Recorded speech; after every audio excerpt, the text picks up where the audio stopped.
रहीम अस्सलाम वालेकुम। मैं हूं आपका host Naqash Muzammil and you are watching Jazba TV. और जैसा कि आपको मालूम है कि जज्बा टीवी पे हमारा प्रोग्राम जो है वो स्टार्ट हो चुका है। लास्ट वीडियो में भी आपने देखा कि जज्बा टीवी ने काफ़ी सारी चीज़ें जो हैं वो हाईलाइट की।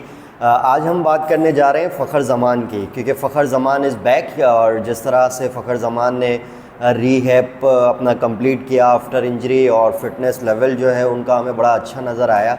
एंड सबसे इम्पॉर्टेंट बात ये थी कि जिस तरह से उन्होंने 2 मैचों में 2 सेंचुरीज़ स्कोर की, वो बहुत ज़्यादा जो था वो इनकरेजिंग था for not only him, for Pakistan cricket also, क्योंकि we all know that cricket world cup ahead in 2027, और क्रिकेट वर्ल्ड कप भी अब साउथ अफ्रीका में होना है। तो वहाँ पर सबको मालूम है कि फ़ास्ट पिचेस होती हैं। तो मुझे बड़ी खुशी हुई कि फ़खर ज़मान ने एक एग्ज़ाम्पल सेट की, और वो मतलब मुझे नहीं नज़र आता कि उनके अंदर किसी भी किस्म का ज़रा सा भी एटीट्यूड हो। He always works on his game. And Champions Trophy उन्होंने हमें जितवाई। इस वक्त मैं समझता हूँ कि पाकिस्तान का जो सबसे बड़ा प्लेयर है फॉर मी, वो फ़खर ज़मान है, क्योंकि he is a match winner. किसी भी दिन जब भी उनका दिन होगा तो वो मैच को पलट के रखने की जो है वो अहलियत रखता है।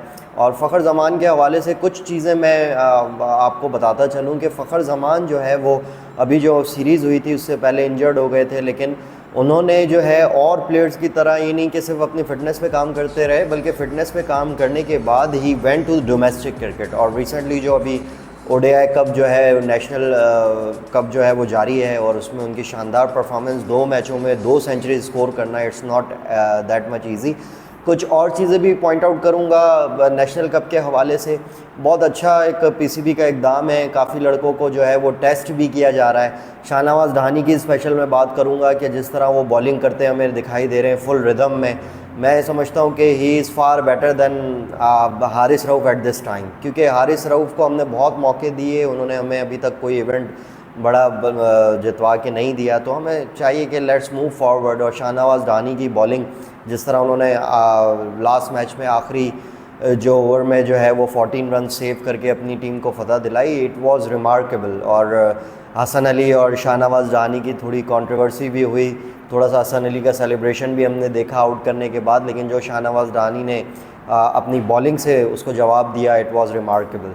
तो नेशनल ओडीआई कप जो है वो जारी है। देन हम how can we forget Mohammad Suleman Bhamro, Mohammad Suleman के नाम से जिसे सब जानते हैं, पूरा सिंध की शान है, और one of my favourite player. और मैं उन्हें, ये नहीं कि अभी उन्होंने रन स्कोर करना शुरू किए तो अभी से फॉलो कर रहा हूँ, मैं उन्हें काफ़ी टाइम से जो है मोहम्मद सुलेमान को फॉलो कर रहा हूँ, उनके स्कोर कार्ड चेक करता रहता हूँ और उनकी परफॉर्मेंसेस देखता रहता हूँ।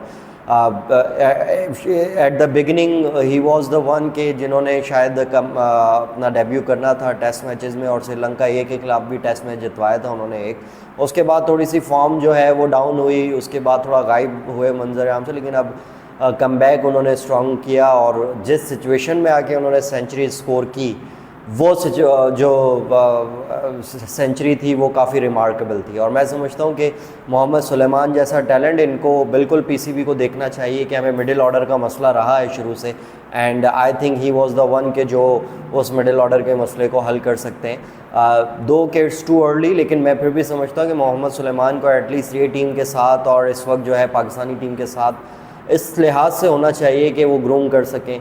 और जिस तरह की उनकी इनिंग थी, अगर आप उसकी हाइलाइट्स देखें जाके, तो मैं समझता हूँ कि it was perfect inning. Technically बहुत साउंड प्लेयर है, बड़ा अच्छा टेम्परामेंट शो करता है, बड़ा ज़बरदस्त प्लेयर है। और कमेंटेटर ने भी ये कहा कि बहुत टैलेंट है इस लड़के के अंदर। तो सिर्फ कप करवाना, ओडीआई कप करवा लिया, नेशनल T20 करवा लिया, ये पीसीबी का मकसद नहीं होना चाहिए, बल्कि इसमें से ऐसे परफॉर्मर्स को निकालें कि जिनके अंदर कुछ स्पार्क है, कुछ टैलेंट है, और फिर उस टैलेंट को आगे लेके जाएं, पॉलिश करें। तो यही मेरा जो है वो पीसीबी के काम से भी यही रिक्वेस्ट है। और मैं समझता हूँ कि बहुत सारे लड़के बहुत टैलेंटेड हैं इस ओडीआई में, हमें नज़र आ रहे हैं, काफ़ी सारी अच्छी परफॉर्मेंसेज हमें नज़र आ रही हैं। शामिल हुसैन बड़ा अच्छा खेल रहे हैं हर मैच में। तो ऐसे लड़के हैं, उनको पीसीबी को चाहिए कि उनको ग्रूम करें, आगे लेकर जाएं। और अब इन द एंड बात करते हैं थोड़ी हॉकी वर्ल्ड कप की। हॉकी वर्ल्ड कप स्टार्ट हो चुका है। कल हम बड़ा पुरजोश थे कि पाकिस्तान अपना पहला मैच खेल रहा है। अब हम उम्मीद ही कर सकते हैं कि हॉकी में पाकिस्तान जो है अब दोबारा वो मुकाम हासिल कर सके, दोबारा वो चीज़ जो है वो जो उसकी शोहरत होती थी वो हासिल कर सके। लेकिन कल भी हमने देखा अनफॉर्चुनेटली इंग्लैंड के हाथों पाकिस्तान को 4-1 से शिकस्त हुई। शुरू में बड़ा अटैकिंग गेम खेला पाकिस्तान ने और उसका फ़ायदा भी हुआ। इवन के गेम का जो पहला पेनल्टी कॉर्नर था वो पाकिस्तान को मिला और इट शोज़ कि Pakistan in the starting in the beginning attacking game खेल रहा था तो कामयाब था, लेकिन जैसे ही वो डिफेंसिव हुए, एक गोल स्कोर हुआ इंग्लैंड की तरफ से एंड पाकिस्तान का पूरा गेम प्लान चेंज होकर डिफेंसिव पे चला गया। एंड डिफेंसिव माइंडसेट हमने लास्ट वीडियो में बात की थी कि वो किसी भी स्पोर्ट्स में जो है वो डिफेंसिव माइंडसेट जो है वो काम नहीं करता। एंड जो मैं देख रहा हूँ, जो मेरी एनालिसिस है इसके ऊपर, मैं समझता हूँ कि गवर्नमेंट ने अब हर स्पोर्ट्स को मुझे लगता है कि शायद फॉर ग्रांटेड लेना शुरू कर दिया है and they think that sports जो है एक मतलब एक सेकेंडरी कोई चीज़ है, जबकि इसको प्राइमरी होना चाहिए। जैसे इंडिया में हम देखते हैं, इंडिया ने अपना हॉकी वर्ल्ड कप का पहला मैच भी जीता एंड इंडिया की स्पोर्ट्स जो है पाकिस्तान से इस वक्त बहुत आगे जा रही है। तो ये कुछ चीज़ें थी जो मैं समझता था कि इनको हाईलाइट करना चाहिए जज्बा टीवी पे। And thank you so much for all the subscriber, thank you so much जिन्होंने मेरे चैनल को लाइक किया।